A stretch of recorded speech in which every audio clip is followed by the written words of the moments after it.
Oi pessoal, tudo bem? Eu sou a Bá e eu vou ser professora de vocês de língua portuguesa. Só contextualizando, eu me formei em letras ano passado, tá? E dentro da língua portuguesa nós temos várias áreas. E a minha área de pesquisa é a literatura. Então, toda essa parte aí de grandes autores, de obras literárias, sou eu quem vou estudar com vocês. Não só isso, mas também a parte de redação. Então, a tão famosa redação do Enem, sou eu que vou trabalhar com vocês e vou tentar, né, fazer com que vocês tirem essa ideia da cabeça de que a redação do Enem é um monstro de 7 cabeças, porque não é, tá? É muito mais fácil do que a gente imagina. E eu que vou trabalhar isso com vocês. Voltando. Como que vai funcionar as nossas aulas, tá? Eu vou subdividi-las. Língua portuguesa, nós temos gramática, literatura e linguística. Só que nós não iremos ver a linguística separado, só a linguística, porque não costuma cair em vestibular, é uma parte mais, né, formativa para quem é da área de letras. Então nós vamos ver interpretação de texto, redação e literatura, tá? Dentro da interpretação de texto também a gramática. Quem vai ver gramática com vocês é meu amigo Roger, então ele que vai ver toda essa parte de gramática. E eu vou dividir os outros conteúdos, né, literatura e redação, com uma professora chamada Letícia. Então, normalmente serei eu que estarei nos vídeos, mas às vezes a Letícia também pode aparecer por aqui, fechou? Como vai funcionar a nossa aula hoje, né? O que a gente vai fazer hoje em específico?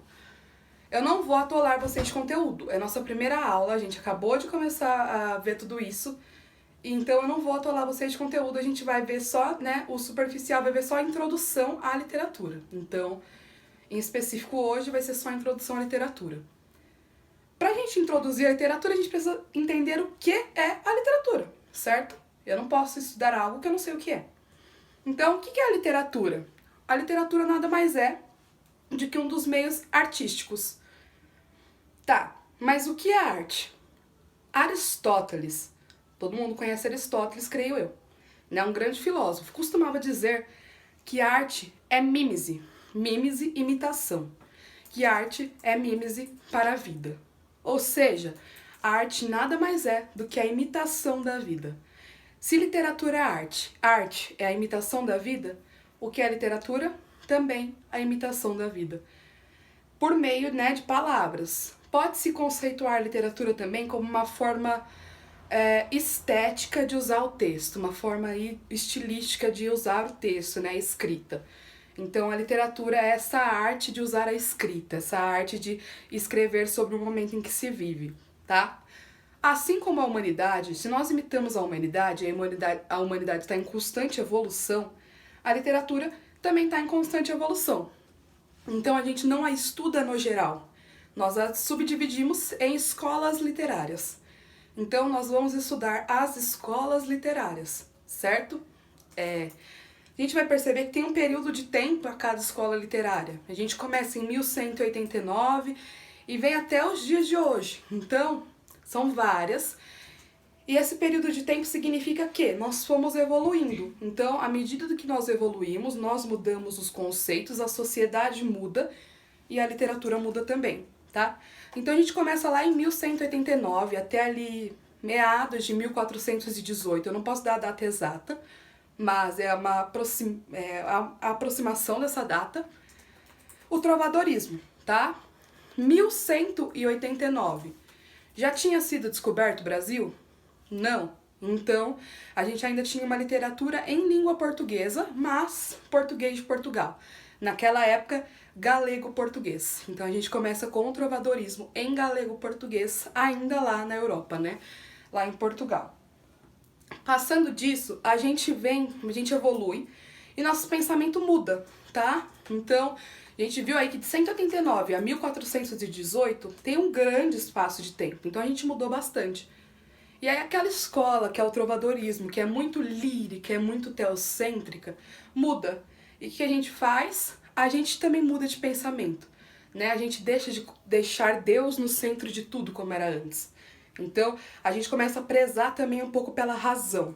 Então, a gente tem aí o humanismo, tá? Que é uma escola que acontece aí entre 1418 e 1527, que é essa escola que vai tratar aí da razão, A gente vai ver que na época também tinha aí uma grande influência do iluminismo. Então a gente vai trabalhando tudo isso dentro da literatura.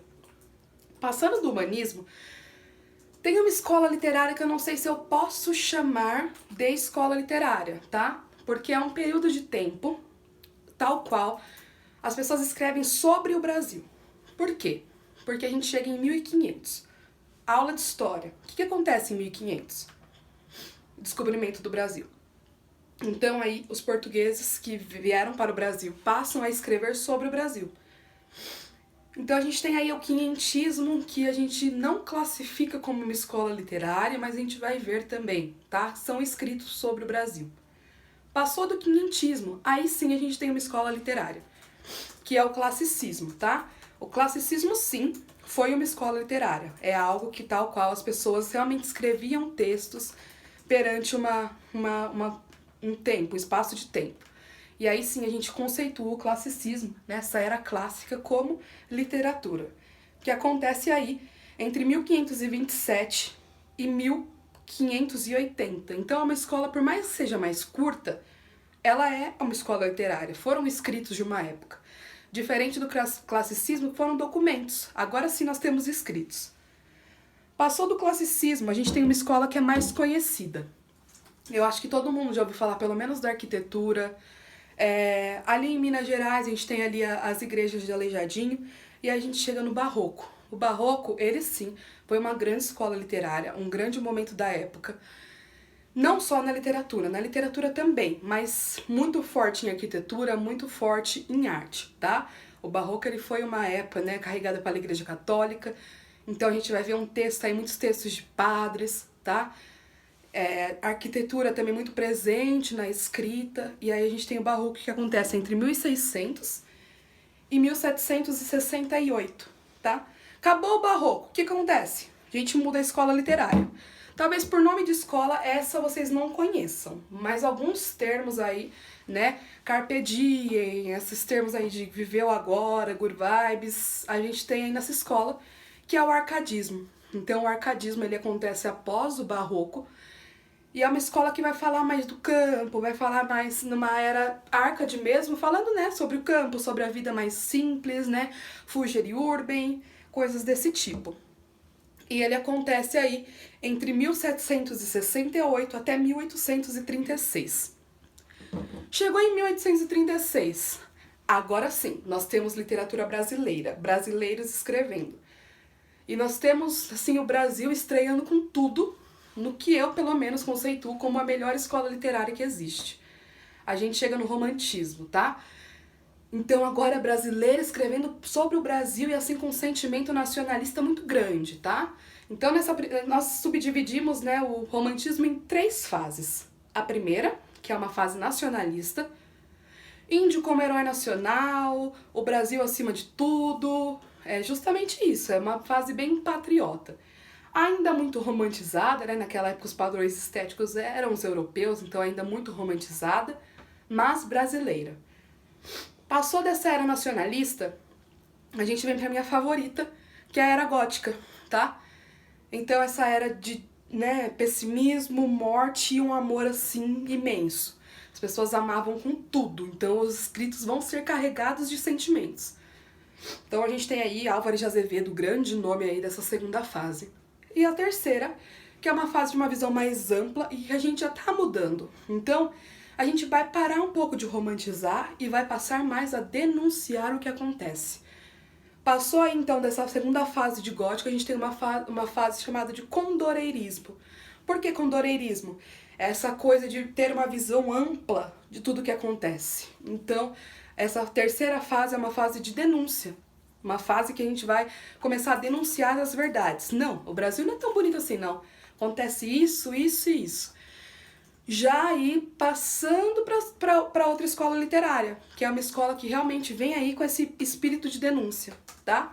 Então acabou aí em 1881 o romantismo. E a gente já começa um período no Brasil tão confuso que nós não temos só uma escola literária naquele período, nós temos 3. Então entre 1881 a 1922, nós temos 3 escolas literárias acontecendo ao mesmo tempo. Agora pensa comigo. A literatura acompanha o período da humanidade, o período histórico. E nós tínhamos 3 acontecendo. Que bagunça nós tínhamos acontecendo aqui no Brasil. Tava tudo muito conturbado. Então a gente tem aí o parnasianismo, o naturalismo e a mais famosa, o realismo, acontecendo nesse período de tempo. Então é muita coisa acontecendo e a gente tem que trabalhar aí essas 3 coisas, essas 3 escolas. Parnasianismo, arte pela arte. Ponto, não preciso de sentimento, eu tô fazendo arte. Tô fazendo o meu trabalho. Naturalismo, a gente volta para aquele sentimento de nacionalismo, tá? Então a gente vai exaltar algumas coisas. E realismo, a gente tem o maior nome da literatura brasileira, um dos maiores nomes da literatura mundial, que é o Machado de Assis. Ele sim vem com esse espírito de denúncia. Ele já lança assim Memórias Póstumas de Brás Cubas, que é para realmente ir denunciando o que acontecia. Tem sim marido que trai mulher, mulher traindo marido. Ele faz uma análise psicológica na gente. Então Machado era um grande, grande, grande autor. Por isso que a gente tem ele aí como grande nome da literatura brasileira. Passou do Machado de Assis, tá? Lá no realismo. A gente entra em outra fase, que nós teremos 2 escolas literárias acontecendo ao mesmo tempo, que é o simbolismo e o pré-modernismo, que acontecem aí entre 1893 também a 1922, tá? Então eles vão acontecer aí simultaneamente também, junto com aqueles outros. Então a gente não tem só 3 escolas, nós temos 5 escolas acontecendo ao mesmo tempo. Então a gente tem aí grandes coisas acontecendo e nós precisamos sim estudar todas elas, tá? Simbolismo, uma escola que vai prezar mais a alma, vai essa transcendência, essa coisa de transcender, essa coisa de prezar o espírito, uma escola muito espirituosa.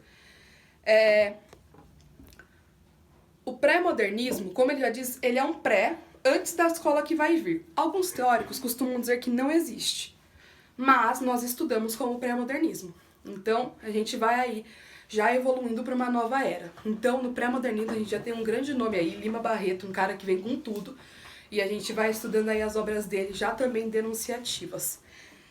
E a gente já chega em 1922 a 1945. Veja bem, a gente já chegou em 1945, a gente estava lá em 1189.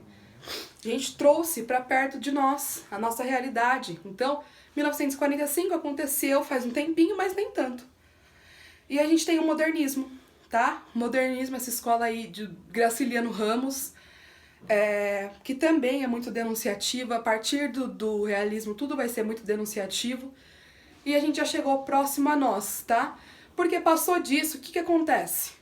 É a nossa escola de agora. Então, ou seja, modernismo foi a última que aconteceu para chegar agora na era contemporânea. Então, agora, qual é a nossa literatura de agora que eu não conheço? Que a gente chegou numa fase muito vasta, muito ampla. A gente tem Racionais MCs como leitura obrigatória de universidade. A gente tem Carolina Maria de Jesus denunciando o que acontece na favela. A gente tem sagas como Harry Potter, Crepúsculo, Sheldon Hunters acontecendo aí, né? Fazendo grande sucesso entre os jovens. Então a gente tá numa fase muito ampla, tá? Então a era contemporânea é isso. É viver essa amplitude, é viver essa culturalidade dentro da literatura. Então, para vocês verem, essas são as escolas literárias.